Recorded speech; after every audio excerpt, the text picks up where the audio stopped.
Good morning, everyone, and welcome to this session for our 2020 Forum for Excellence Conference.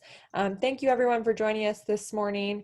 This morning, we are joined by Bonnie Campbell, Dana King, and Patty Zuccarello. And we are going to be listening to them present on putting the band back together again after COVID, even though we are still in the midst of COVID. So with that, I'm going to hand it off to you, Bonnie, to get us started.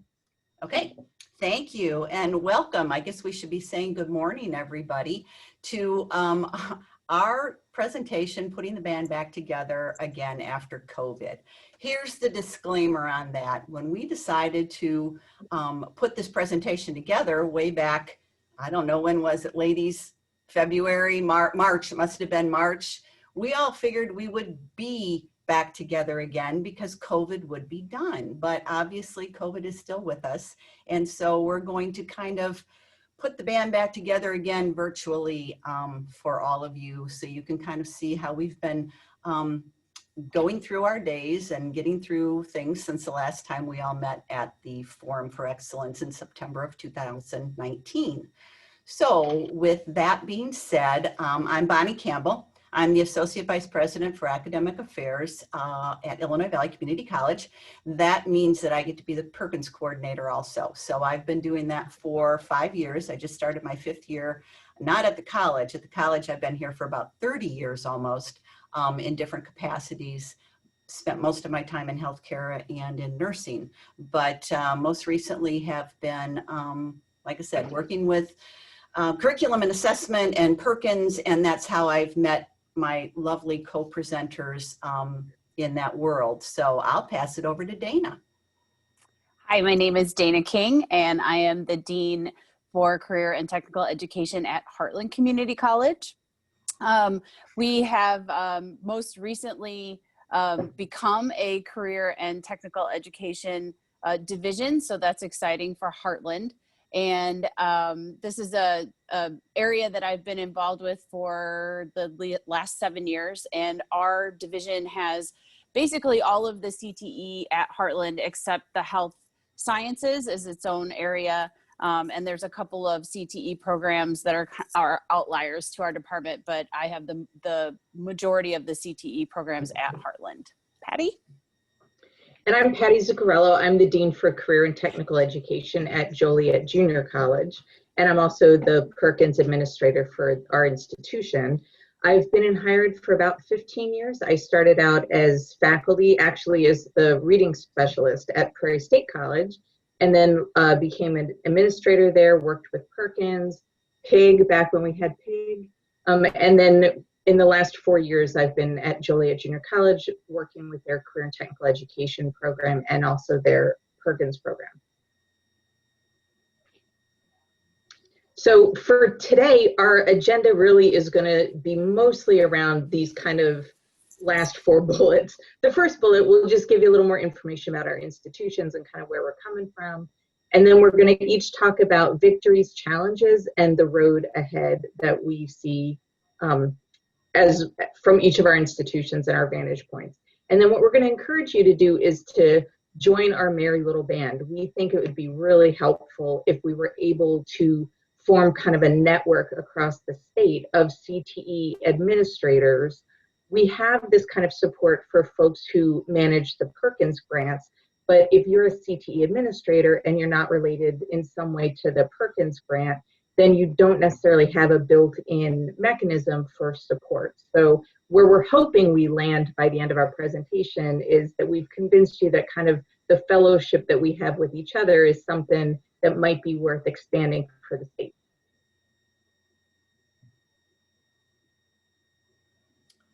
So who in the world are we and where in the world are we located? As you can see by this lovely map of the state of Illinois, Illinois Valley Community College is right next to Joliet Junior College. Our claim to fame is we're the 2nd oldest community college in the state of Illinois.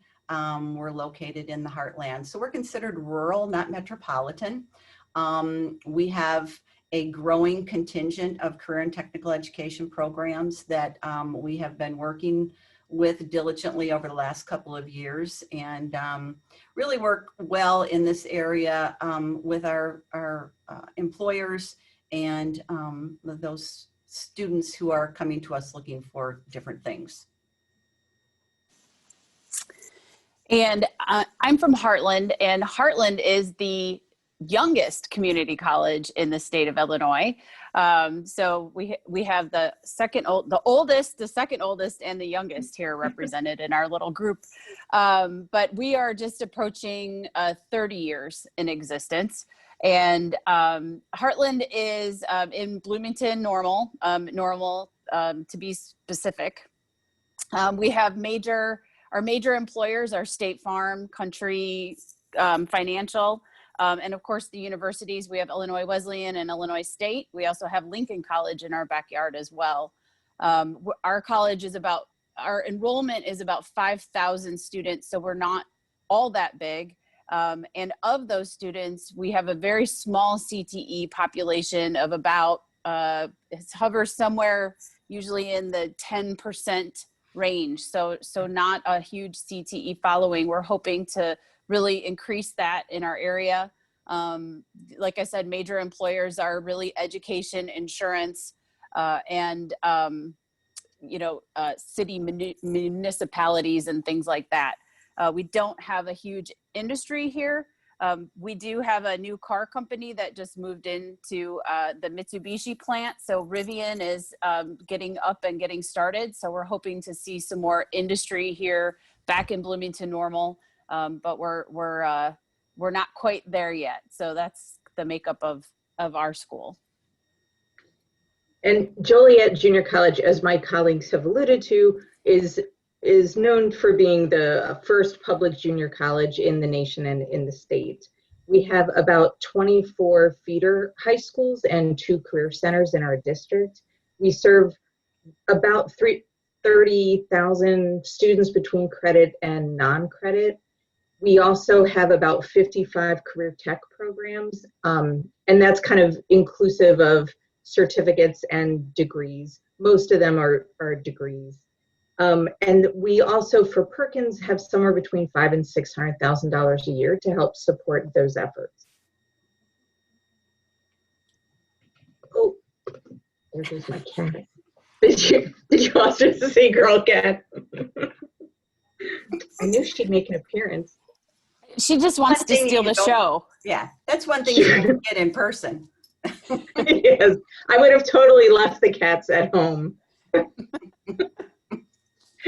Sorry. So yeah, so this is Girl Cat. The other cats both have leg issues, so the only one you should be seeing is Girl Cat. We should have added on the ground. I wish we would have added a bullet for Girl Cat. I mean, she could have totally added to our presentation. I think she's going to add to our presentation. Yes, she's a local celebrity in Joliet. I just wanted to say. For reasons not unlike what you all just got to see. Yeah. But we digress. Oh, she even she advanced us, Pat. Yes. On Friday afternoon, she likes to delete all my emails, so there's a free tip. If you're going to email me, don't do it Friday afternoon. I'll never see it. I would like to borrow her then. Can I borrow her so she deletes all of my emails too on Fridays? Lend her out, Patty. Lend her out. I'll just drive her around. Okay, so we decided that how we could approach it. Originally we wanted to do this roundtable discussion and kind of bring people together and talk about, where we were going, how we had gotten there, who needs some assistance, who needs some, bright ideas or not some bright ideas.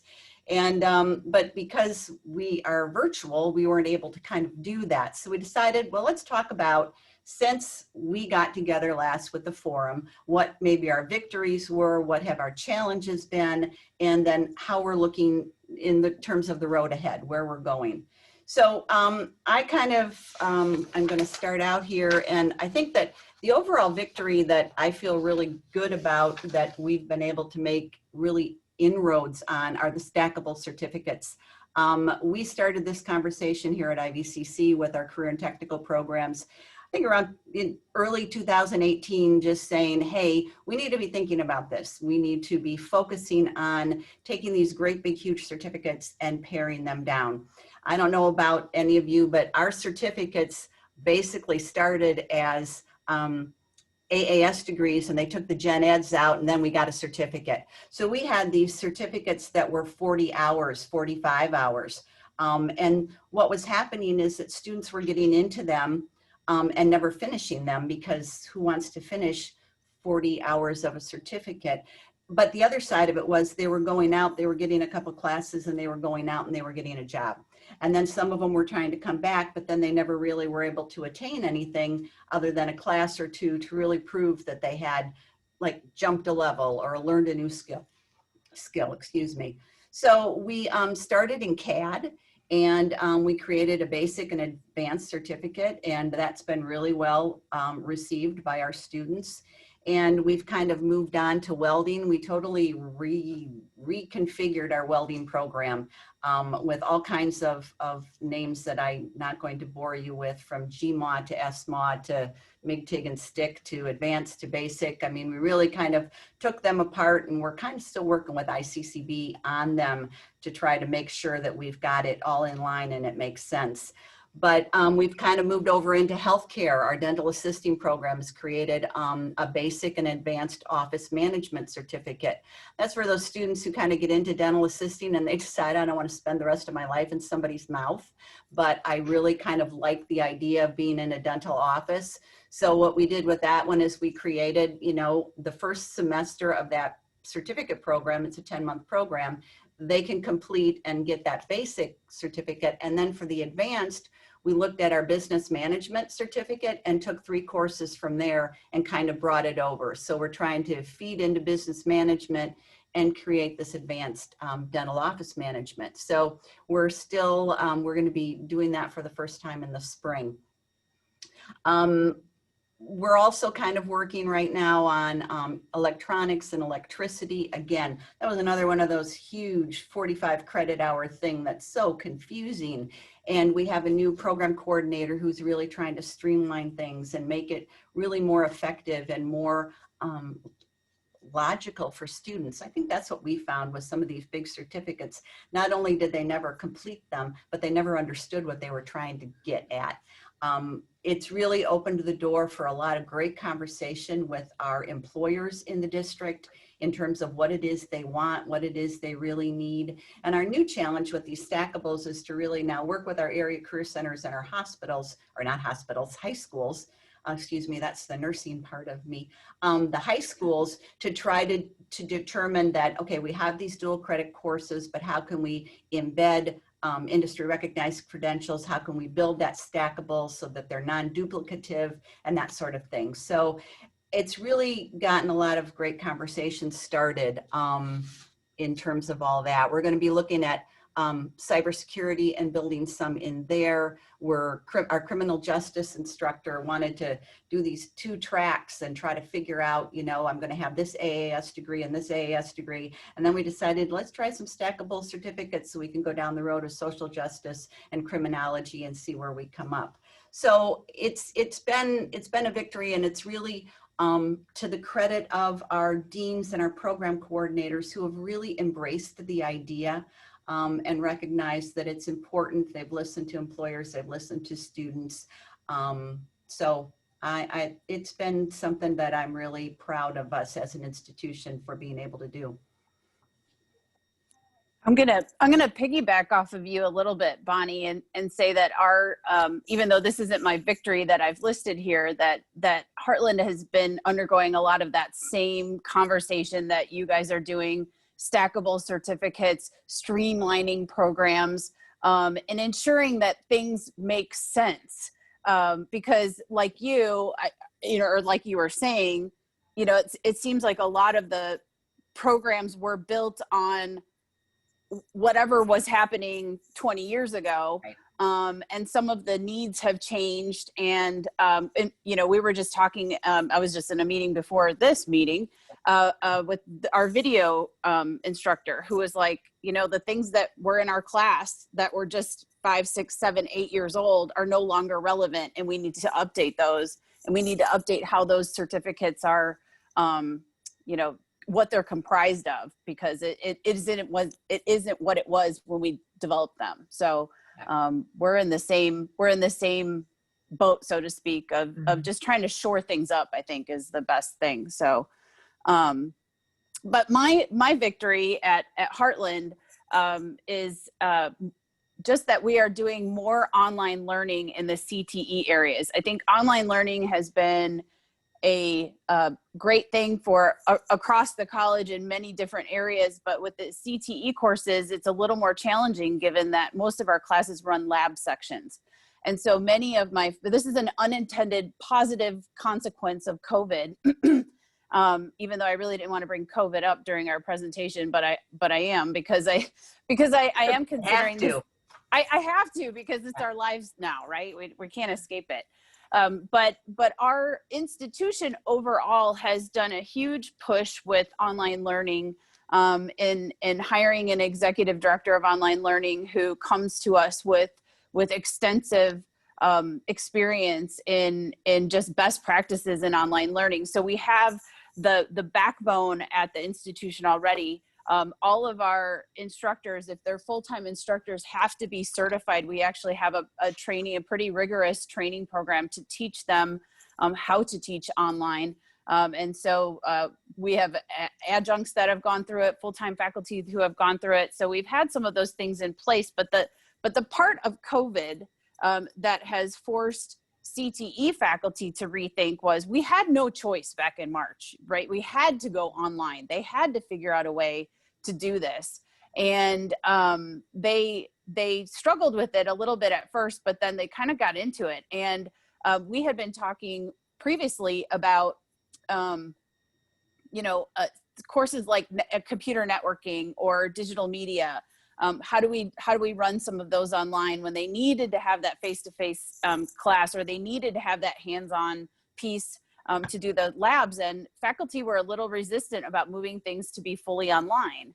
Once they had to experience it, so once they were forced to experience how to deliver content online and get creative with it, they are finding that they really like it. And that it's kind of enriching things a little bit. And so for instance, one course that we offer is our technical graphics course. So we still do an old school drawing, with the boards and the rulers and all of that stuff. And the instructor's like, well, I can't deliver that online. They need to come and use the tools and have the stuff, and I need to be there. And so since then, she's like, no, wait a minute. We can loan this equipment out to students. They can do it at home. I can record videos and I can meet with them on Zoom. I'm open to, appointments. And so they've really expanded what they're doing and how they're doing it. And I just think that this is the future of where we're going with instruction, even in CTE, where there are those heavy hands-on classes. And so I'm just tickled that I have faculty that are now thinking outside the box in how to deliver quality. We just don't want to throw something out there. The last thing we want is for them to watch a YouTube video on something. That's not what we want.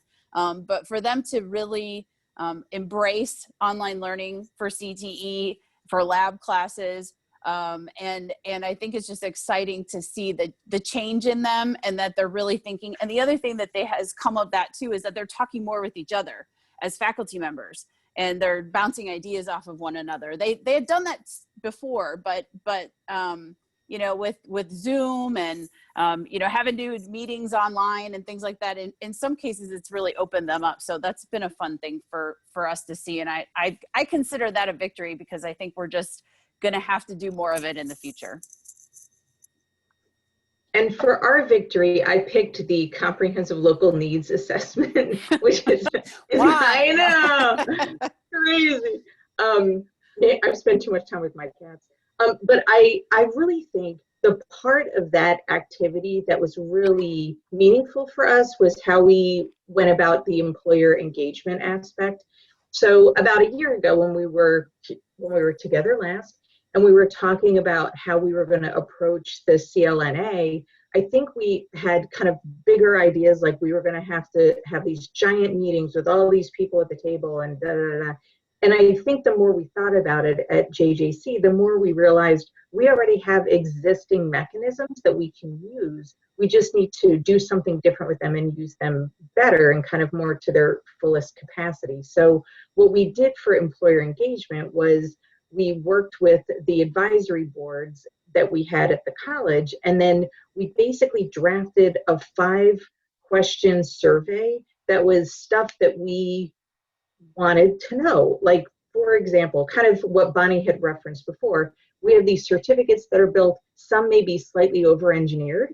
So if somebody is starting down a pathway to get a certificate, and then you realize after a handful of classes they're employable, then are we missing an opportunity to have perhaps a shorter certificate, but are we kind of missing that dialogue with the employers about which pieces and parts of our program are the most meaningful to you? So we had this question where we asked, for jobs that are new hires at your facilities, are you looking for people who have certificates, AAS degrees, or just some of the courses? And some of the courses was a really strong indicator for us, which I think validated what we had kind of anecdotally experienced, but now it's helping us think a little bit differently about when we make a certificate. And I think we put a lot of energy sometimes into making certificates that are financial aid eligible and have a certain number of hours in it, and we don't necessarily always think about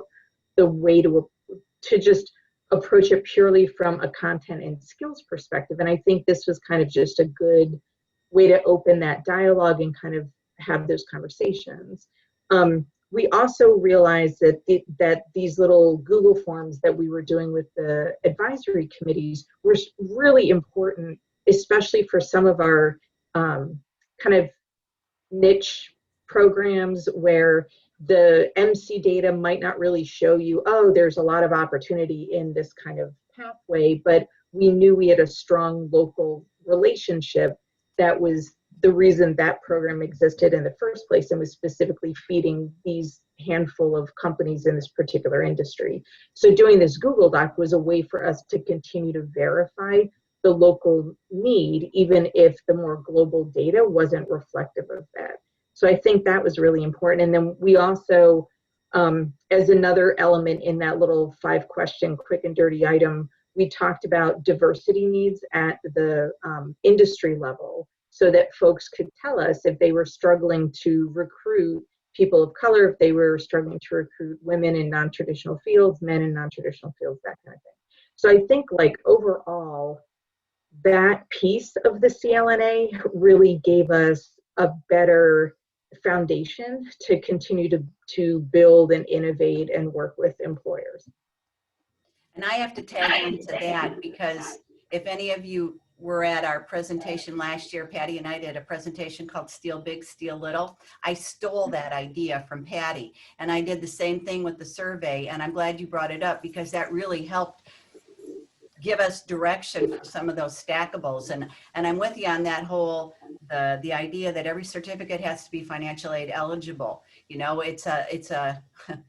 it's hard for me to move people off of that, but I think it's important when you look at what's really needed in the community. And a lot of these certificates are part of a bigger picture anyway.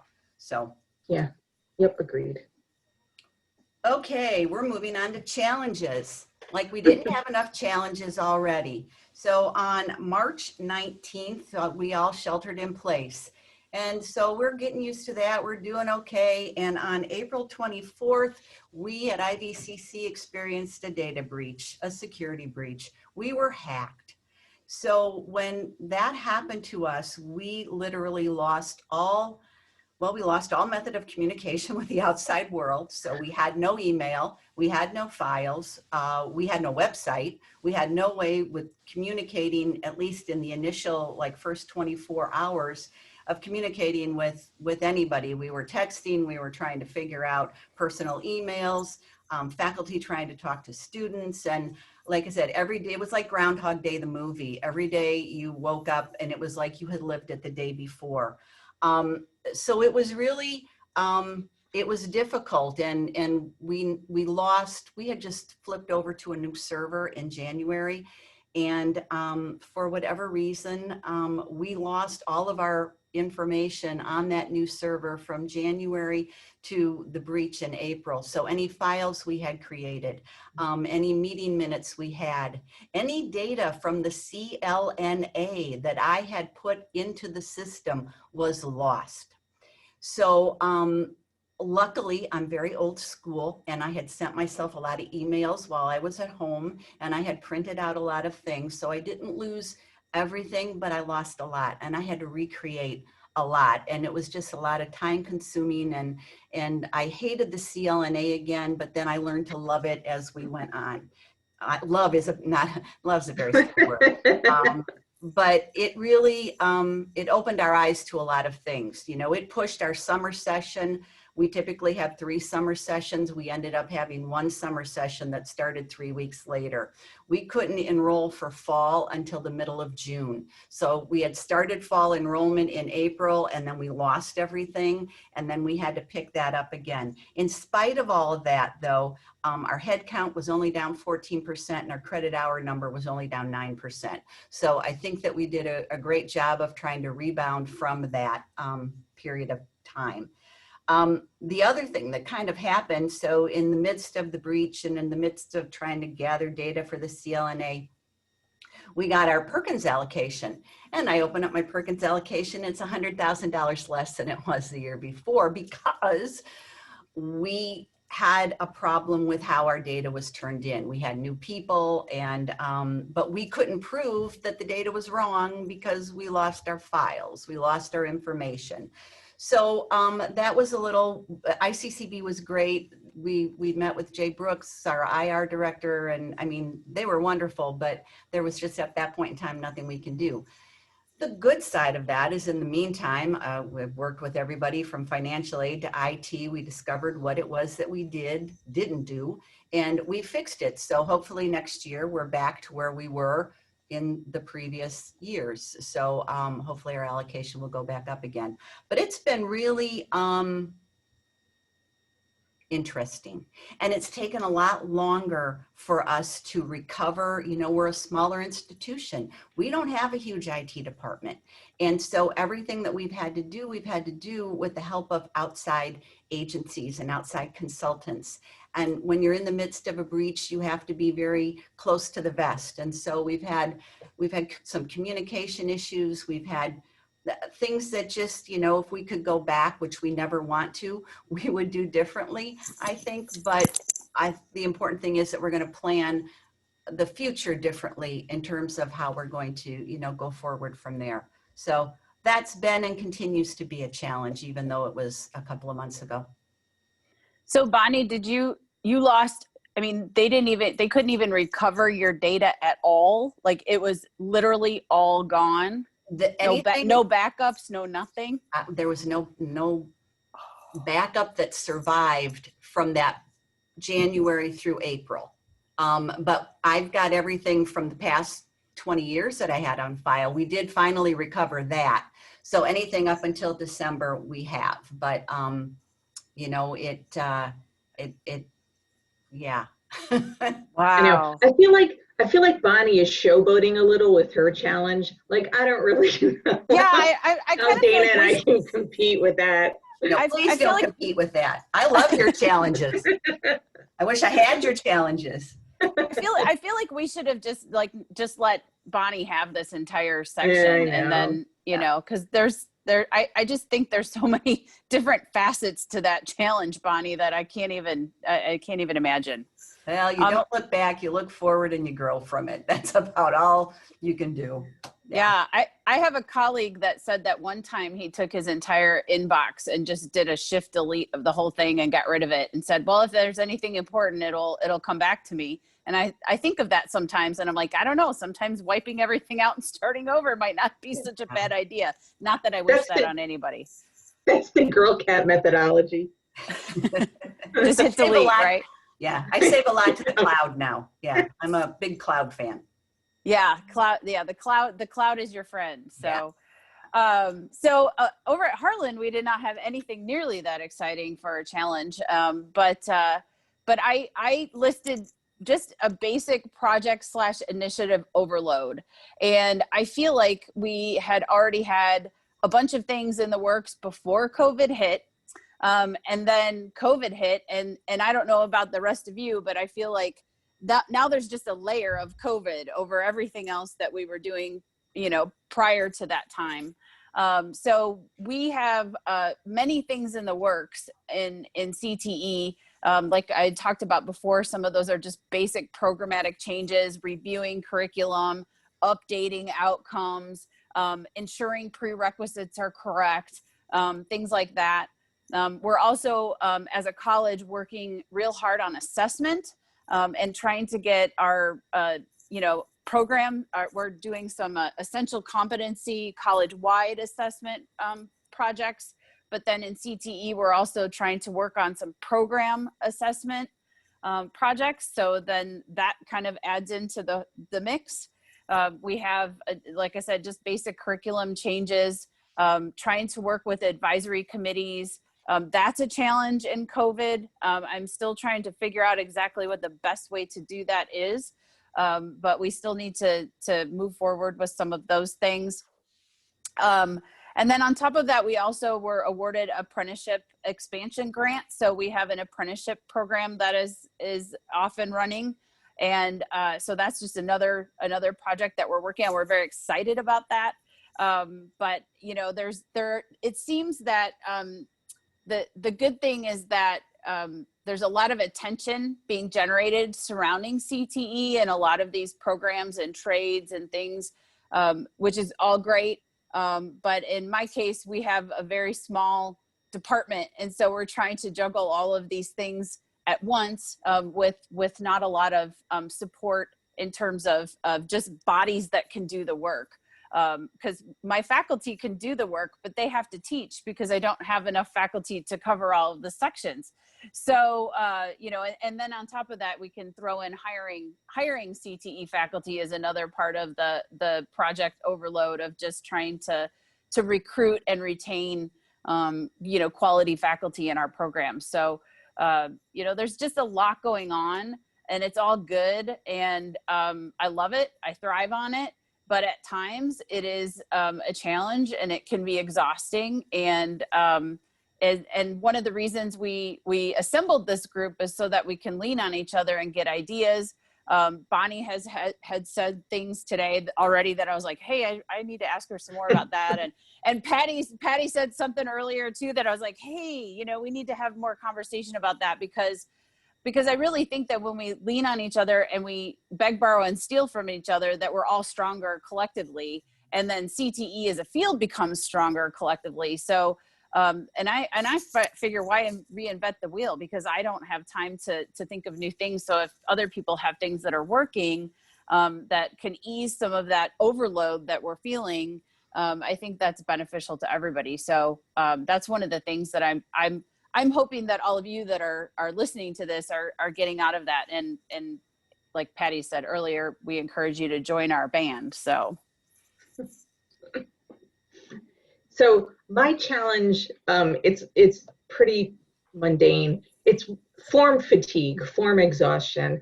I think one of the things I notice with my faculty coordinators and department chairs is there's a lot of paperwork that has to get done in higher ed, and it all reads like noise. And one of the things I think really kind of brought this all to a head between the comprehensive local needs assessment, but then also with the changes to programs of study with the expectation tool, and then now having to do the application. I think faculty were just feeling like this job is becoming way too much about the papers and not so much about the students. And one of the things I started to realize too was they were approaching all of these kinds of forms as silos. So they would do their program review at JJC. We do a version of it every year that we call our annual program update. But it's literally the program review form basically with a couple extra pieces added in, about 3 extra things. And then they would also, so they would do their program review, their APU. We would also have them do what we call critical friends review, where if it's your year for program review, you bring your forms and kind of talk them through with a group of your peers who give you feedback, positive and also points to grow on. So folks were doing that, and then I was asking them for information for the comprehensive local needs assessment, and instead of thinking that like the information that I needed was something that was already in their program review or their APU, they were approaching it like it was a whole new task instead of pulling from specific boxes. So then I started working through like a crosswalk so I could figure out, you know, these boxes in your APU or your program review feed these boxes in the CLNA. And then once you kind of start approaching things with like this crosswalk connectivity mindset, you realize all of the forms from ICCB are all connected somehow. So even when we're talking about program review, or for us, APU, annual program update, and then when you look at the program of study expectation tool and the program of study application, all of these forms kind of dovetail together. So what I'm trying to do, at least for us to kind of combat this idea that like each form is a silo, is to give folks kind of this crosswalk so they can see the answers that go in this box in this form. We're talking about the same thing in this box in this form. So these answers should be congruent, if not identical. And I think that's kind of helped people at least feel like that there is a method to the madness. It's not just madness. And to also realize that the kinds of things you want to look for in a program of study are the same kinds of things we're looking at in program review, so that folks are kind of getting that it really is all the same song if you just take a minute to look at it. So I think that's been the way that we've been trying to address form exhaustion. And it doesn't work on every form in higher ed. But in particular, these pieces for CTE, they're clearly congruent. And if you can help your faculty see how the pieces fit, it definitely makes a difference. And I think folks don't feel so worn down. And it also doesn't read like noise anymore. They hear it as a song, not as noise. I'm just going to steal all of that. Okay. I'm happy to share my little crosswalks.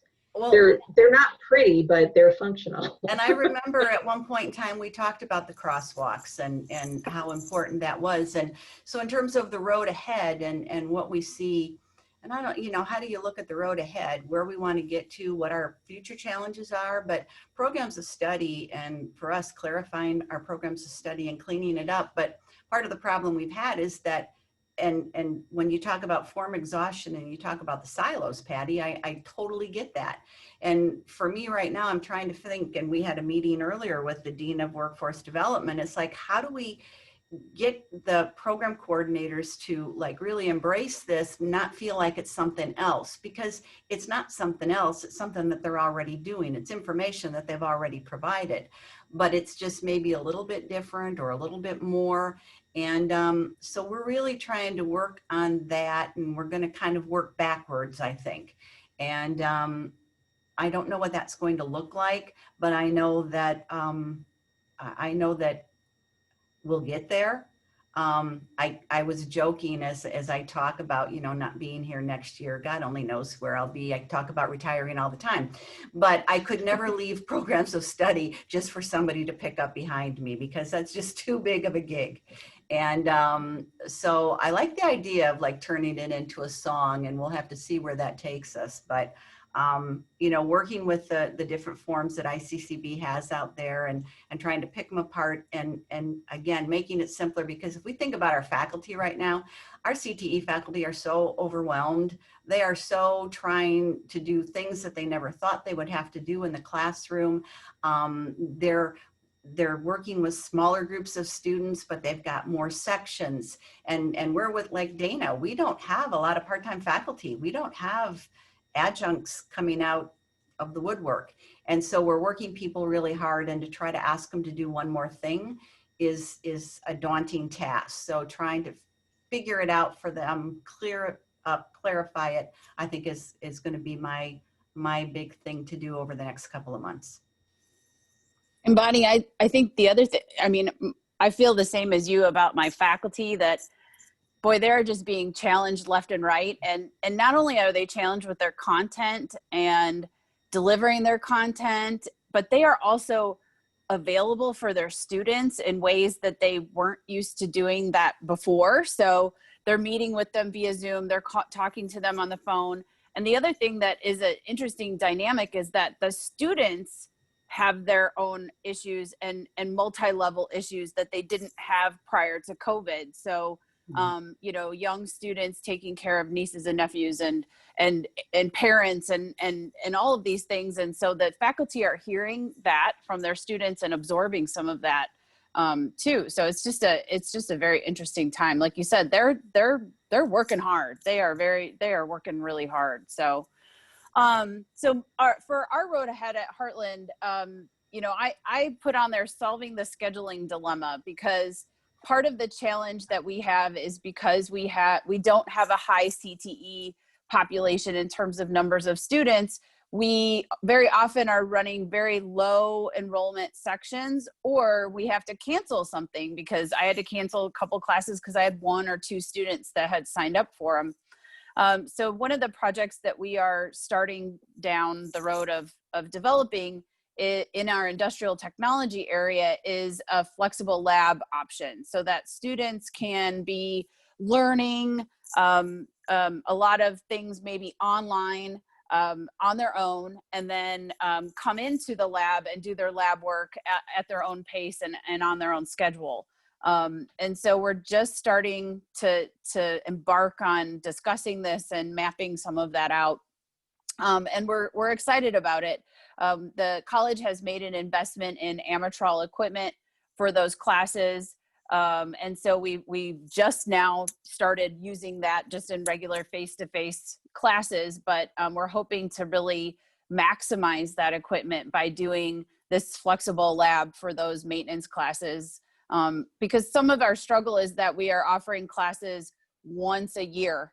And then it's only on a Tuesday night at 6 o'clock. And, you know, John can't make that because he's a second shift worker and there's no way he's ever going to finish his program. So we want to make sure that we're able to respond to students' needs. And then we're also wanting to be able to respond to employers' needs, so that if they said, well, you know, I've got, Susie over here and she really could use a hydraulics class, but you only offer that in the spring and it's now August. And, you know, I really can only afford to have her off the shop floor for, 3 weeks. Is there a way that you can deliver that? So we're hoping that this is going to help solve some of our scheduling dilemma and be able to really respond to, like I said, both the student and the employer's needs. So we're gonna map this all out over the next year or so and see where we go with it.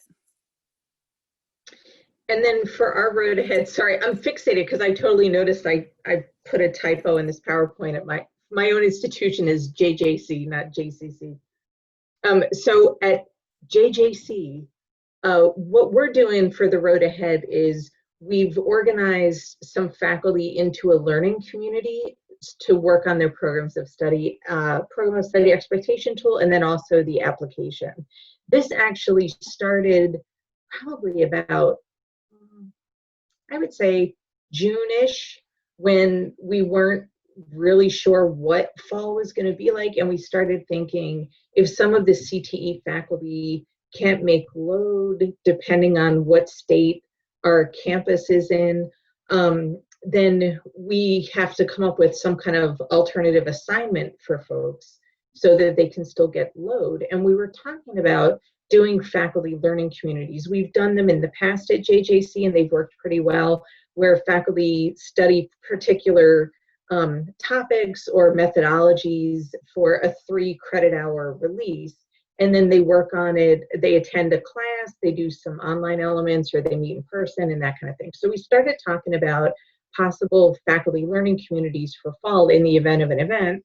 And I said, ooh, I got a good one. I'll build one on programs of study, because we've got to get this done, and this would be an opportunity. So we started figuring out what it was going to look like. We decided we would actually have it start with the 12-week classes, because then that would give us a better sense to see who all was really going to be at load and be okay, and who was going to need help and that kind of stuff. So we thought we'd give ourselves a little month buffer at the beginning of the term to kind of get everybody in and settled.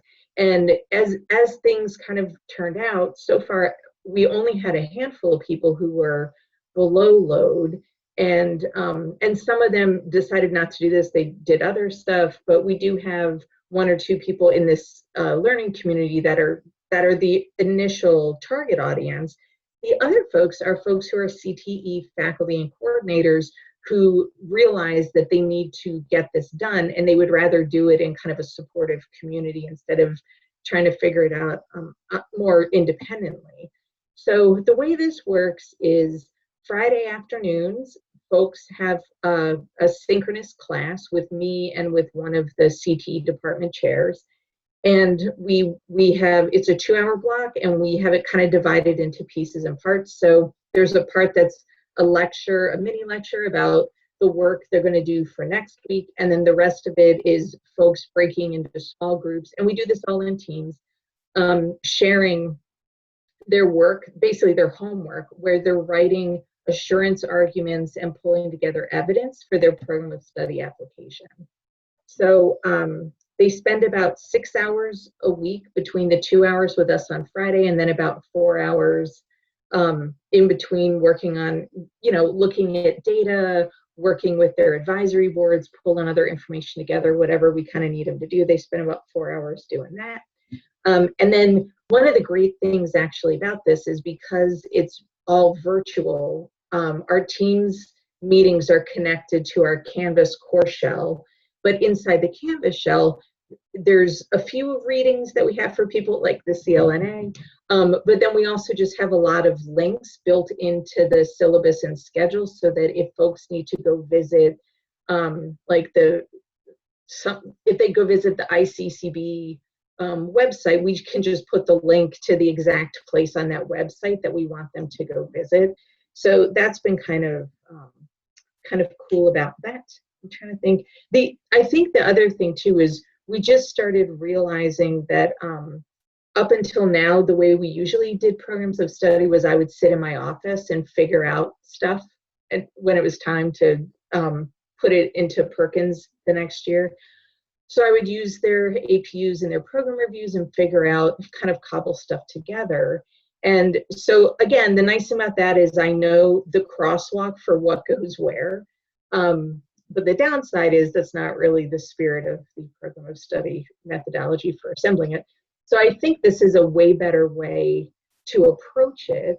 And we'll see if I'm right. We're only a week or so, 2 weeks into it, so it's still a little bit new. But so far, everybody's a little fearful, but mostly pretty excited. And if this works, then hopefully the folks that are in this faculty learning community can then also mentor other folks, or we'll just continue this as the model for how we have people do it. So either of those outcomes, I think, would be good.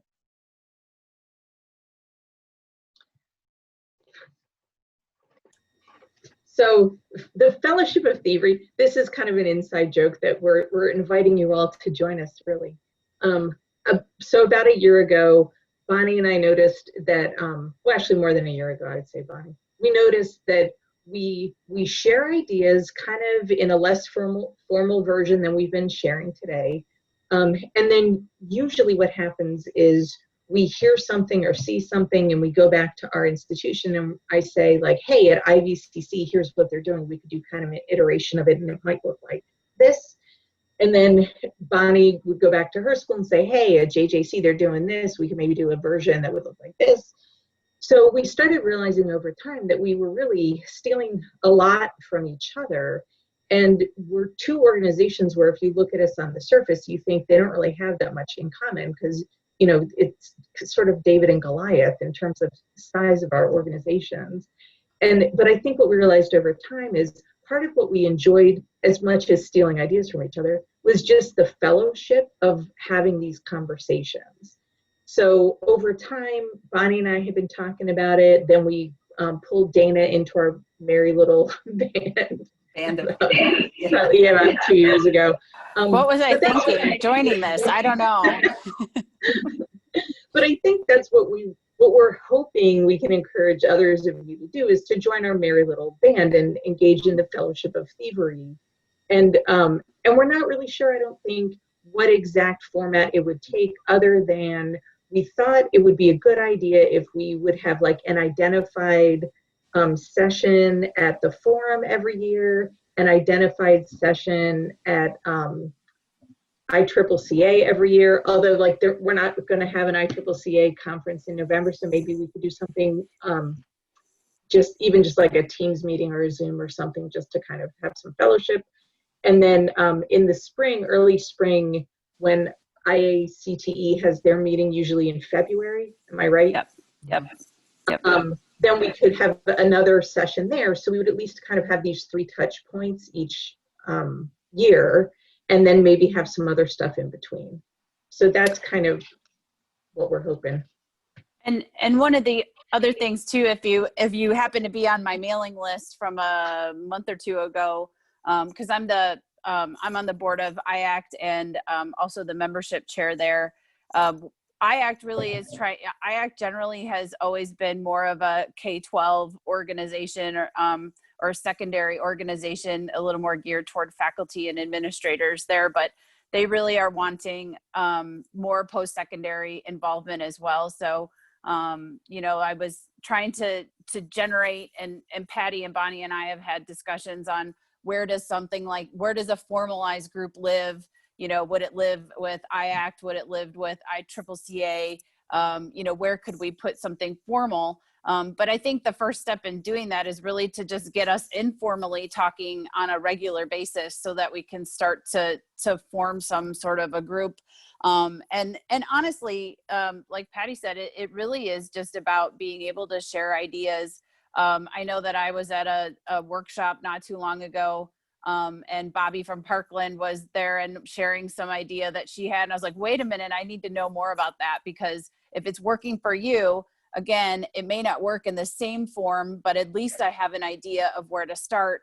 And some of us, just don't know what all the possibilities are. And some of your institutions, as in my case, have been around a lot longer than mine has, and have more trial and error. So we just really want to try to get more people to join the band and go on the road with us, so that we can just be stronger.